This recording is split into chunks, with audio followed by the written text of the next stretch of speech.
Boa noite, irmãos. Agora, como bom batista que voltei a ser, graça e paz. Beleza. Gostaria de dizer que estou muito feliz, porque, bom, uma que nós estamos em Marília, né? Deu para vir descansar. Segundo, que um homem que com progressiva renovada não quer guerra com ninguém. E terceiro, que até que enfim somos campeões da Copa do Brasil. Foi só a pastora Silvia falar que ia deixar de ser São Paulina para ser palmeirense, o São Paulo começou a ganhar título. É incrível. Pastora Silvia, obrigado. Mas vamos ao que interessa, vamos falar coisa séria. Eu quero convidar você a abrir sua Bíblia em João, capítulo 5, a partir do versículo 1. João 5, 1.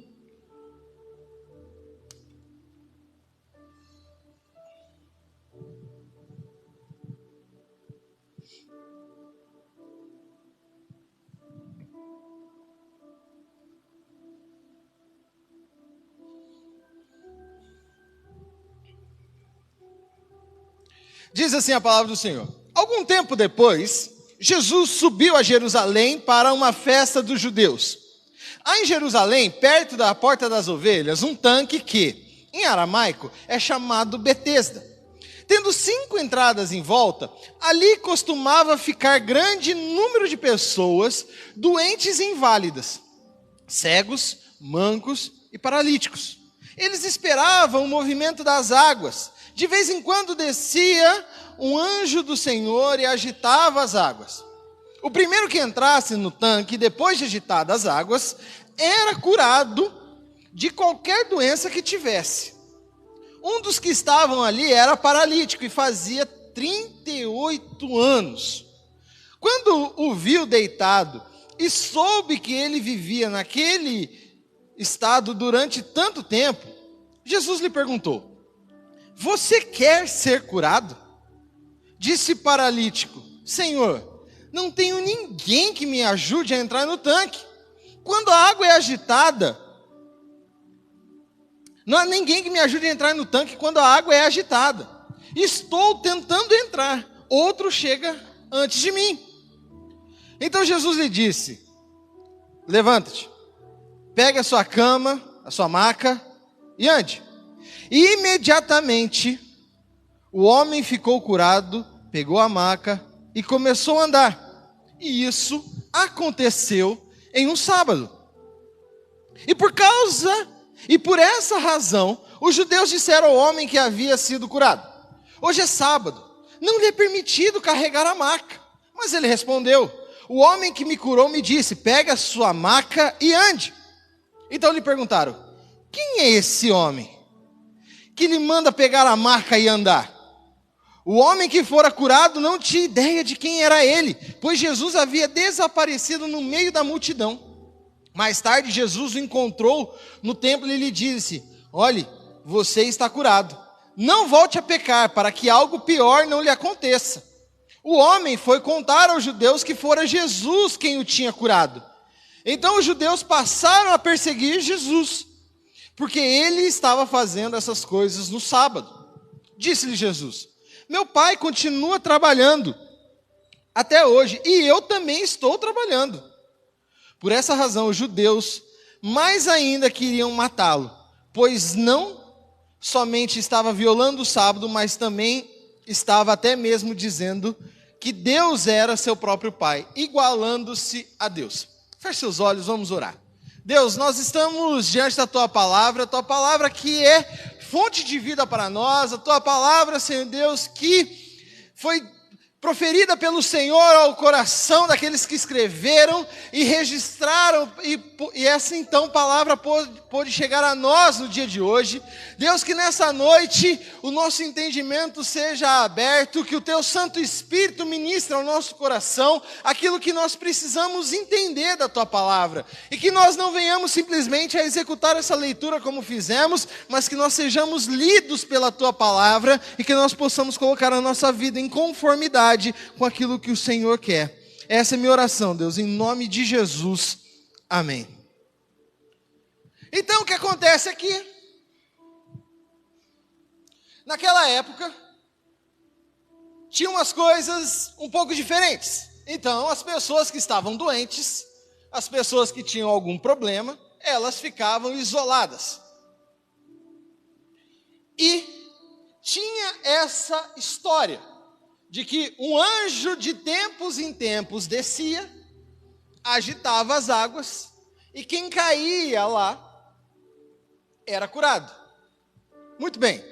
O que acontece é que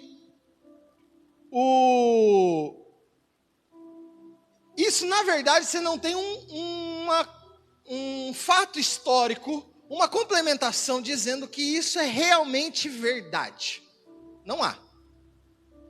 Isso é uma crendice que havia na época. Ou seja, sabe aquele negócio? Olha, estão dizendo que em tal lugar acontece tal coisa. É igual aquele negócio assim, você vai emagrecer, né? Aí a pessoa pega e fala assim, olha, faz um chá, suco de abacaxi com casca, que ó, pode comer a coroa do abacaxi, passa um ketchup que vai emagrecer. Sempre tem dessas. Quantas vezes a gente não viu? Ou então, olha só, papo de vizinha, amiga, fulana comprou o gel redutor. Você acredita que ela já perdeu 5 quilos? É assim ou não é? E, nossa,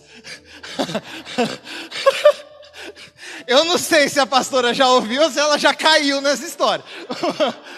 Ah, ouviu? Tá bom.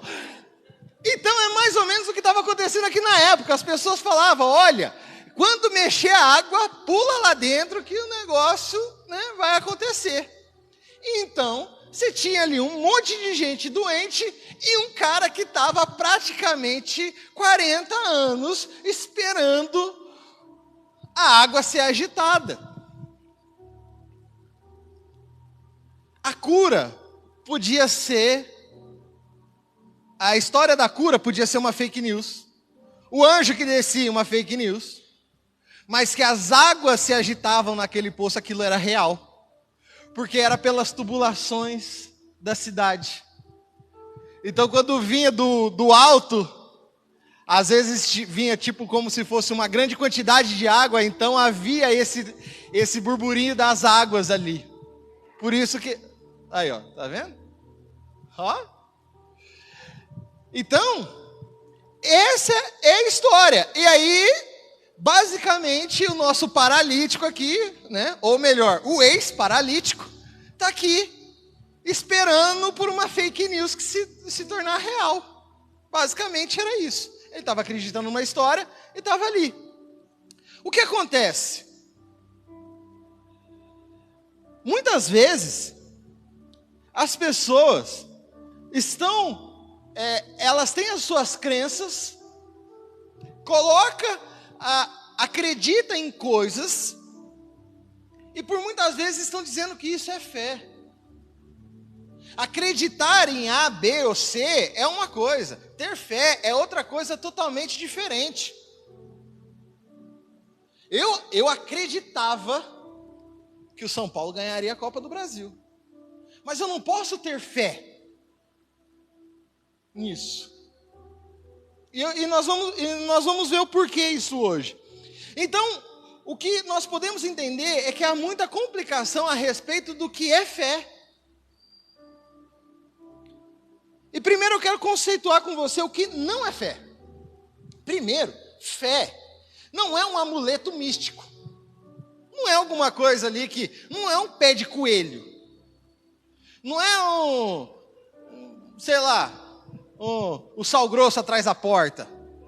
A vassoura de ponta cabeça. Passar, entendeu? Não é. Fé não é superstição. Ah, não posso passar embaixo da escada.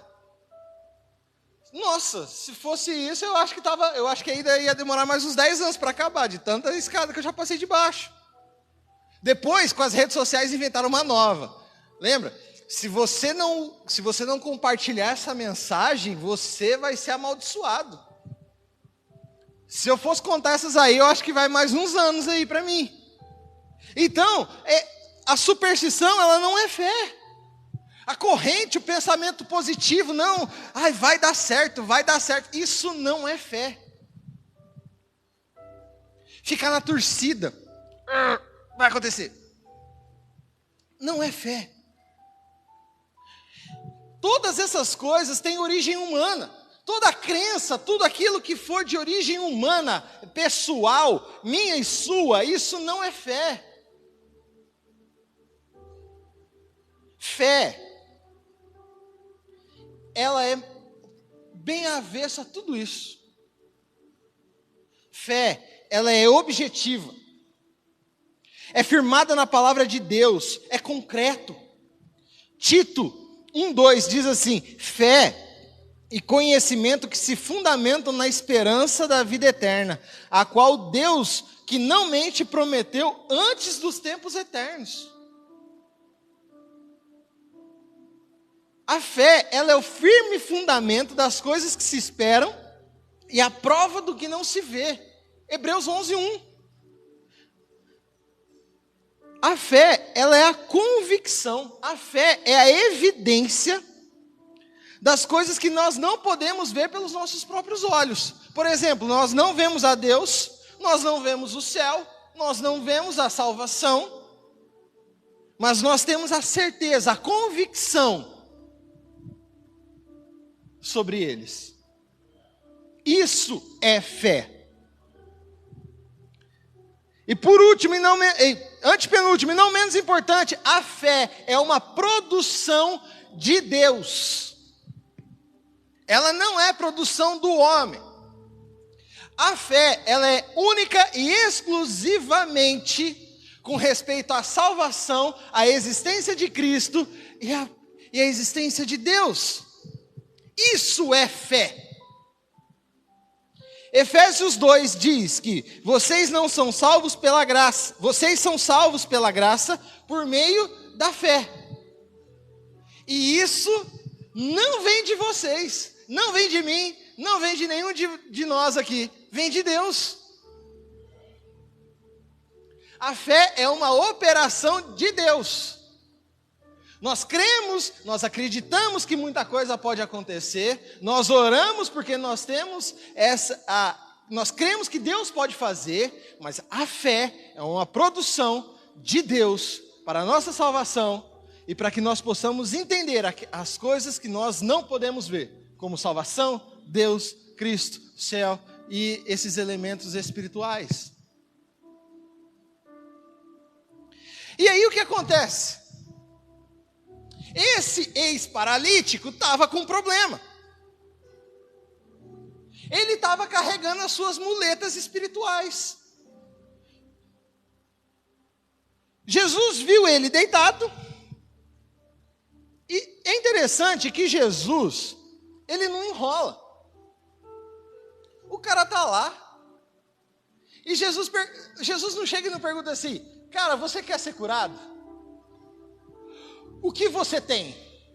Ou melhor, Jesus chega e pergunta: você quer ser curado? Jesus não pergunta: o que você tem? Você tem vontade de ser curado? É, quase, né, a mesma coisa. Você quer ser curado e tal. Jesus, ele chega e é taxativo, fala assim: cara, você quer sair daí? Você quer ter o seu problema resolvido?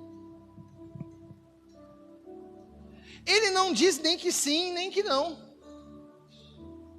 Ele fala assim: então, sabe como é? É que eu não consigo entrar. Eu não consigo mergulhar no tanque.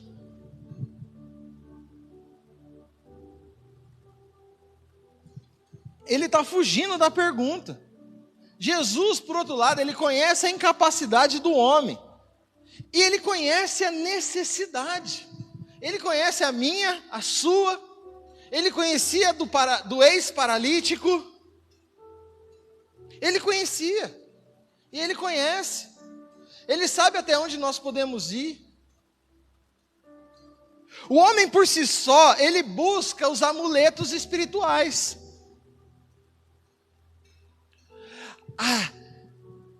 um amuleto espiritual. Eu vou fazer alguma coisa porque aí Deus vai fazer por mim.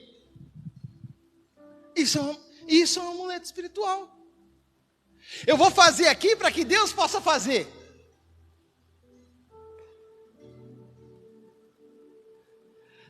Às vezes, esse tipo de coisa está rolando como barganha com Deus.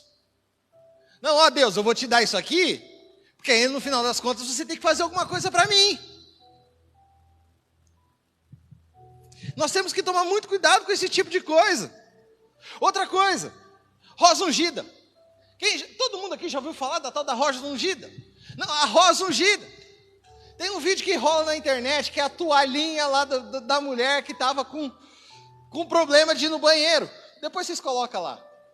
A toalha da mulher que iria ir no banheiro. Vocês vão ver, é um vídeo muito engraçado. E ela acreditava que era a toalha do apóstolo que ia resolver o problema dela.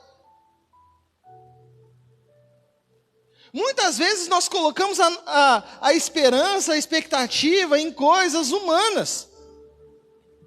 Na história da igreja, nós já vemos as pessoas vendendo lasca da cruz. Recentemente aí estavam vendendo terreno no céu. Teve até um escândalo aí esses dias atrás aí, que tinha uns pastores vendendo uns bagulho muito doido.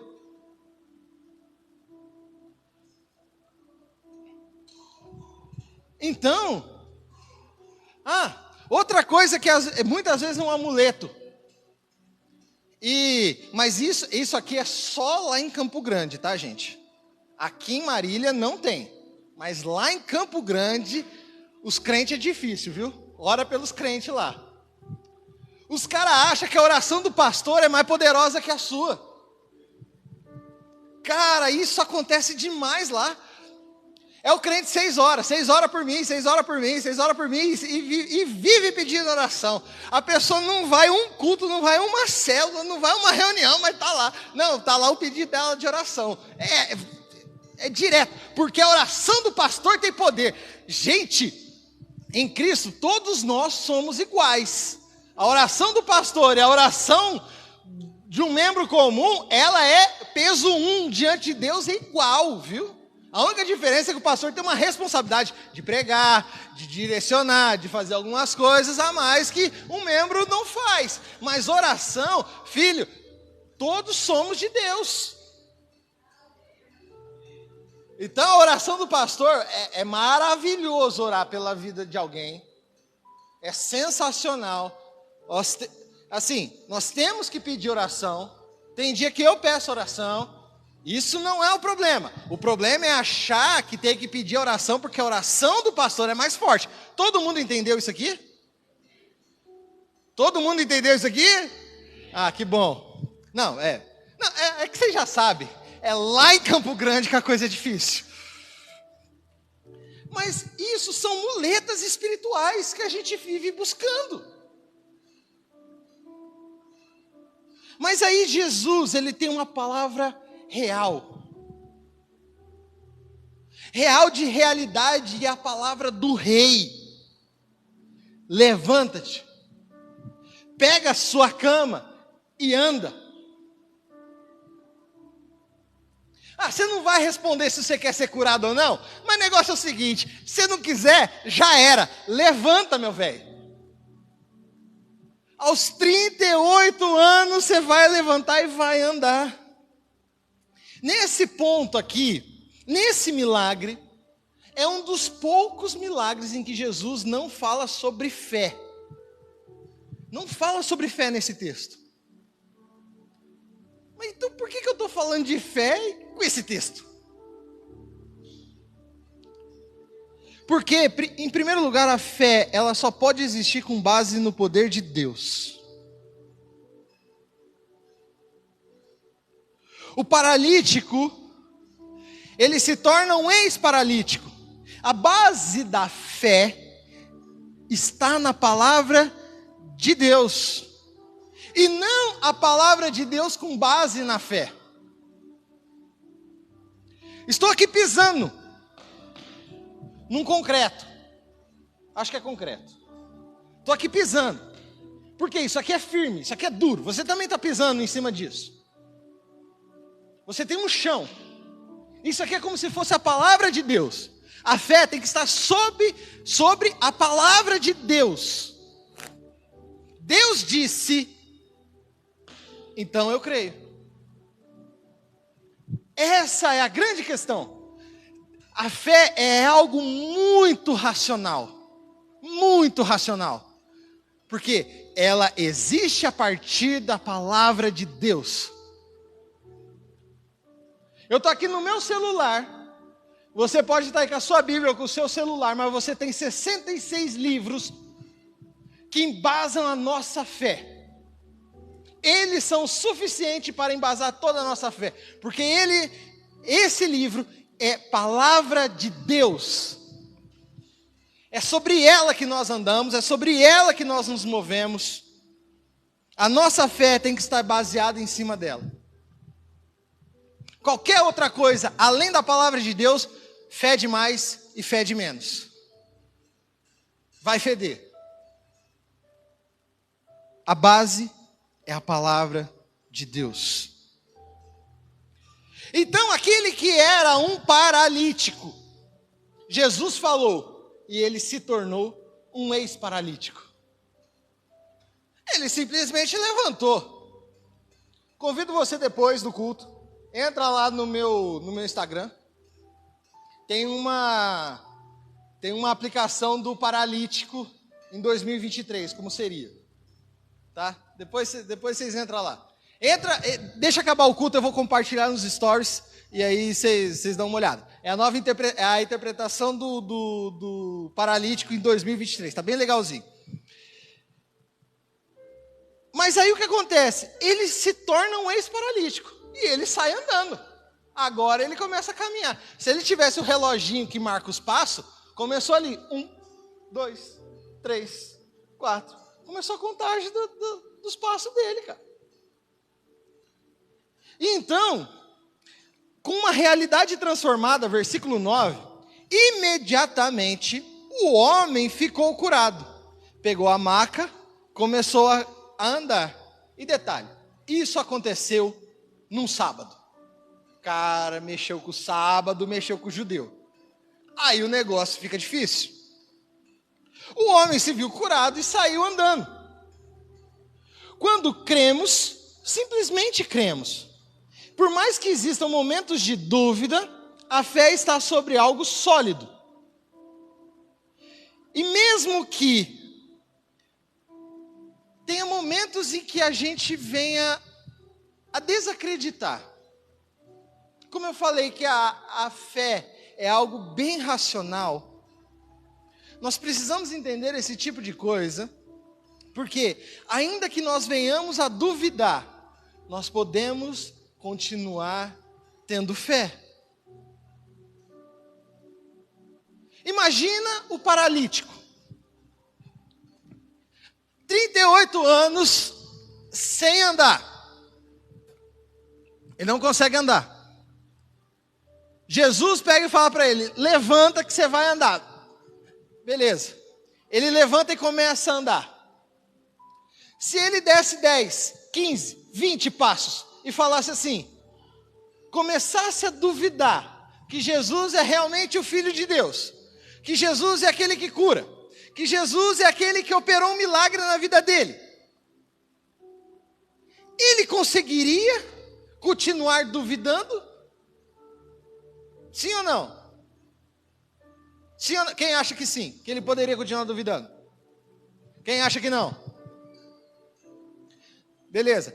Agora, se ele duvidasse, ele pararia de andar? Quem acha que sim? Se ele duvidasse, ele não pararia de andar? Quem acha que não? Ele não pararia de andar. O milagre foi feito. Ele está com as pernas. Se ele duvidasse, as pernas dele iriam provar. É exatamente isso. Consegue entender que a fé é algo concreto, real? É o firme fundamento. É a certeza das coisas que nós esperamos. As pernas desse ex-paralítico prova isso para ele. O milagre que Jesus fez prova isso para nós.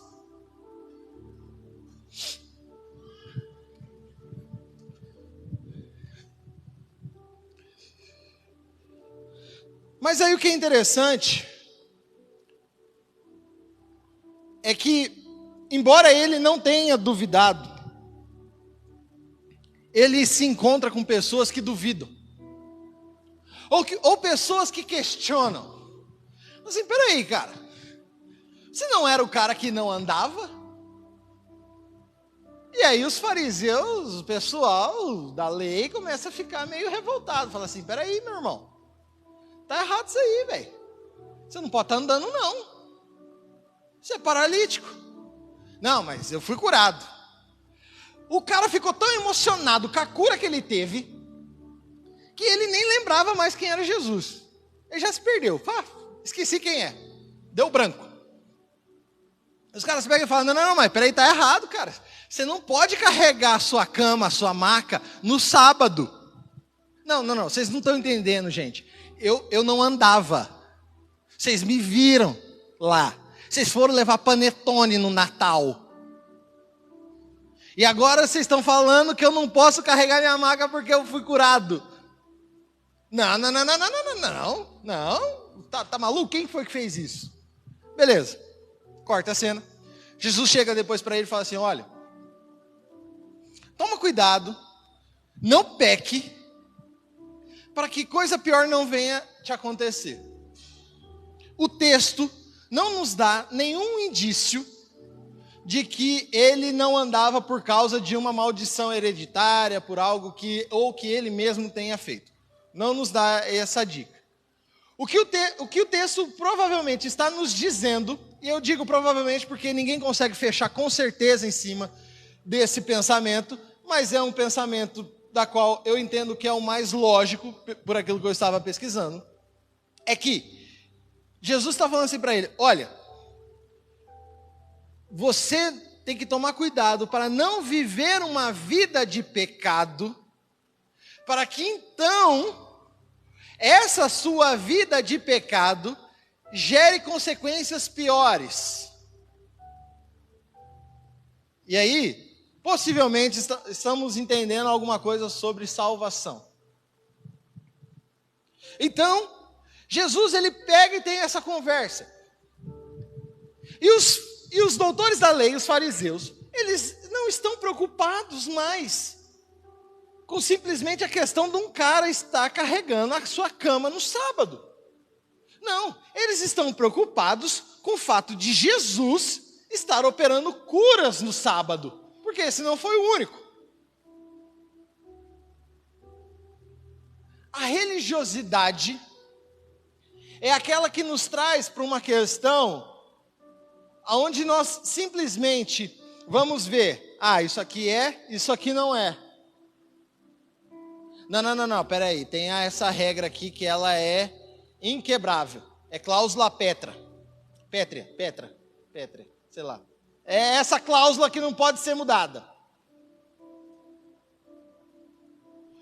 O mover de Deus acontecendo, o Filho de Deus operando, e o homem natural não consegue entender. Os fariseus, eles não conseguem entender as curas de Jesus, porque o homem natural não pode entender as coisas de Deus. Romanos diz isso. É por isso que o homem natural não pode ter fé, porque a fé é dada por Deus, não vem de nós, vem de Deus.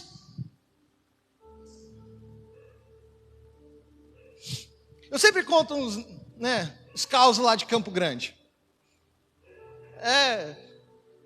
Não se preocupa não, viu, gente? Eu conto causa daqui lá, viu? Então, semana passada eu preguei lá, eu contei lá, ué. Senão não tem história, poxa. Mas, a gente tinha uma situação, tinha um desafio a cumprir como igreja. E aí, no meio da semana, eu cheguei e falei com o pastor, falei, pastor, ó, o negócio é o seguinte, cara. Estamos aqui com uma situação e a gente precisa tomar uma decisão. Aí ele, não, tudo bem, vamos reunir a liderança. Reunimos a diretoria, tal, conversa vai, conversa vem, conversa vai, conversa vem. A decisão foi que nós iríamos seguir em frente com o nosso projeto, com o nosso planejamento que a gente tinha feito lá. Aí eu falei assim, olha, isso aqui está muito perigoso, é muito arriscado. Nessas horas eu lembrava, me vinha a imagem do André na cabeça, assim, sabe? O André sempre falando assim, cara, não, porque tal, ó, tem que ter calma, tem que ter cautela e tal. Cara, me vinha muito a cabeça. O André na cabeça, eu falei, nossa, mano, tô me sentindo o André, cara. Ah, da hora. E eu falando assim, não, gente, calma. E os caras, não, vamos. Beleza.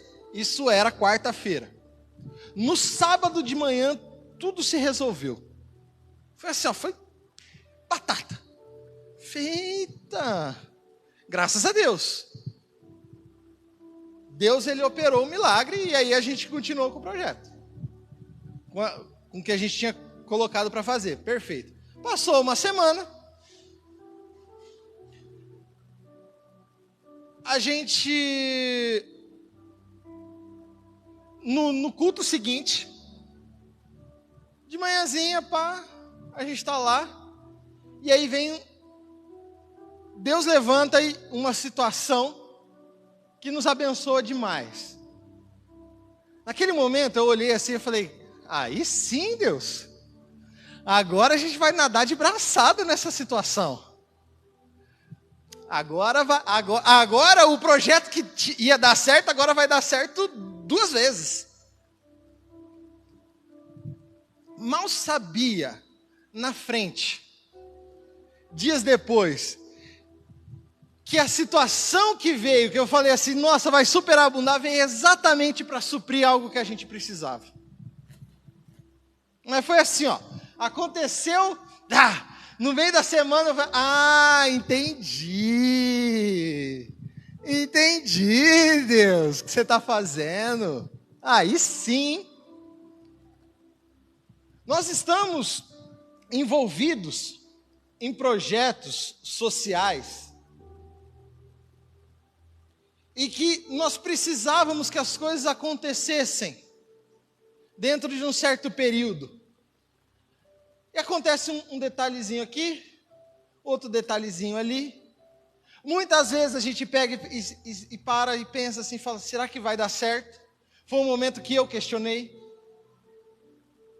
Nós estamos esperando, e agora, provavelmente essa semana, terça-feira, provavelmente nós teremos a confirmação e com certeza será um final de ano e um semestre que vem, onde nós vamos atingir, assim, não de trazer pessoas para a igreja, mas a igreja ir até pessoas e realmente ministrar o coração de muitas pessoas. Sabe, eu estou falando de trabalhar com menores infratores, que estão trancados, muitas vezes dentro de uma cela, e da qual eles não ouviriam uma mensagem de esperança. E na terça-feira é o último estágio, da qual nós saberemos que nós estaremos lá, de fato, por alguns meses, falando na orelha daqueles caras.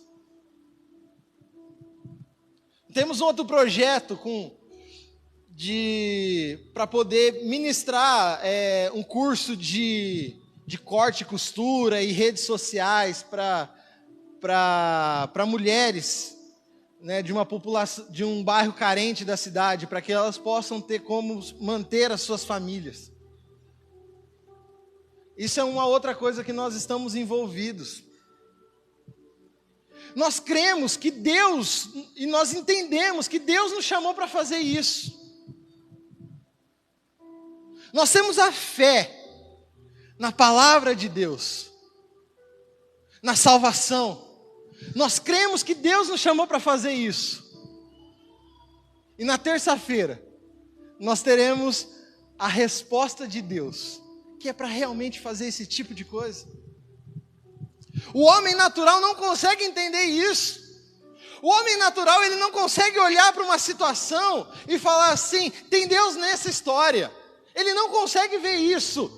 Somente aqueles que entendem, que conhecem a Deus.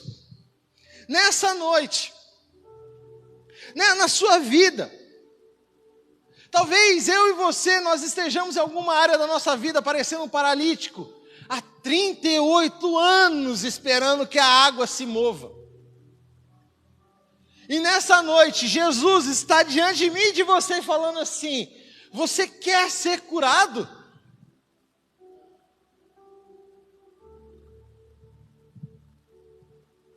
Há mais ou menos uns 2 meses atrás,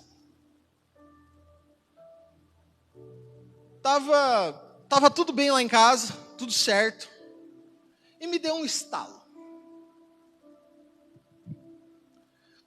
Abri meu celular, fui pesquisar. Curso Casados para Sempre. Fiz inscrição, paguei inscrição, contei para a Stephanie. Falei, ó, semana que vem a gente começa o curso Casados para Sempre. Ah, beleza. Tem muita gente que vai fazer um curso como esse, porque o casamento está destruído.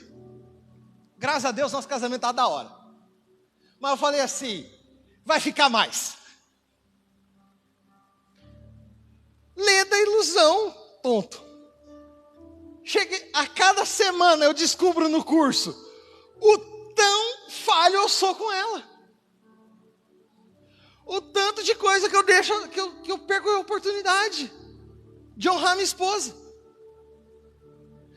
Eu entendo que naquele dia, naquele domingo, Jesus perguntou assim para mim, e aí, você quer ser curado? Eu nem sabia que eu precisava de cura. Estamos no meio do curso. No final eu volto aqui para contar. Quem sabe, né? Pode ter algumas bênçãos aí. Mas, vocês conseguem entender? Às vezes nós estamos passando, vivendo a nossa vida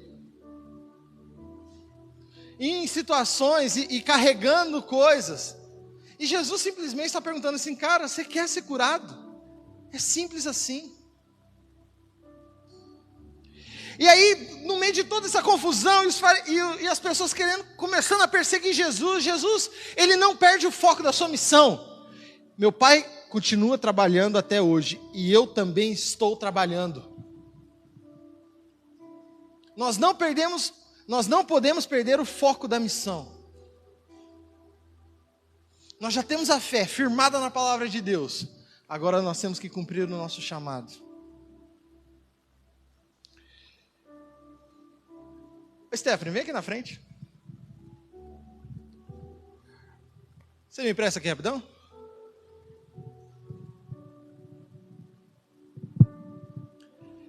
Eu falei, não vai ter que cantar uma música hoje, né? Ela nem sabia que ia fazer isso.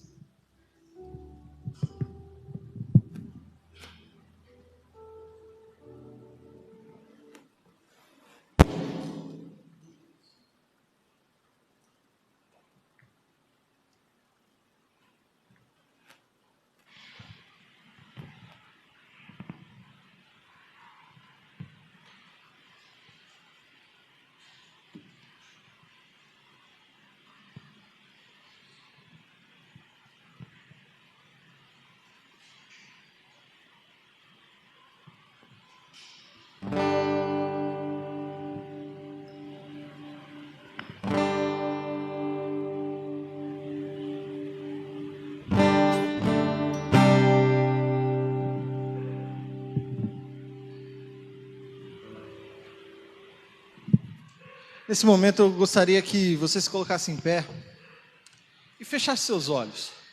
Certamente você conhece essa música, e eu nem falei com ninguém, porque eu também nem queria que passasse na projeção, porque você pode cantar, mas você também pode orar. Eu quero que você tenha esse tempo com Deus, a sós. Adore ao Senhor.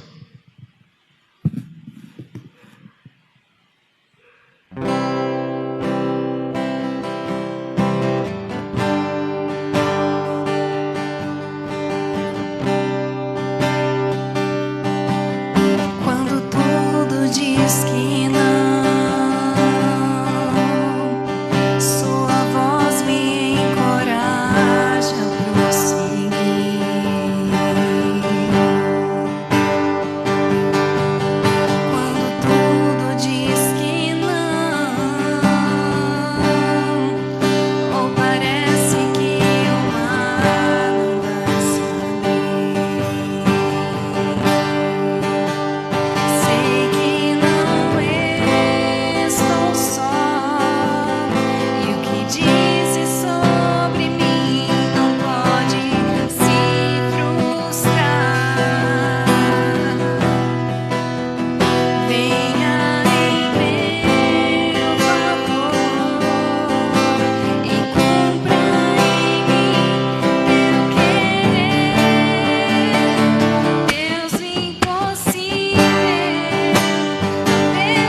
Vamos orar. Senhor, nós estamos aqui reunidos, Pai, porque nós cremos que o Senhor é o Deus que opera milagres e maravilhas.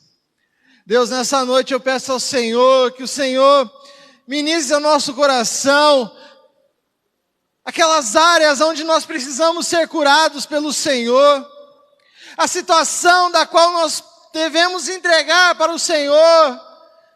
Pai, aquilo que nós estamos fugindo, Deus, constrange o nosso coração nessa noite, Pai, que nós possamos realmente confiar e entregar nas Tuas mãos e entender que o Senhor é aquele que pode fazer abundantemente além daquilo que nós podemos pedir, pensar ou imaginar.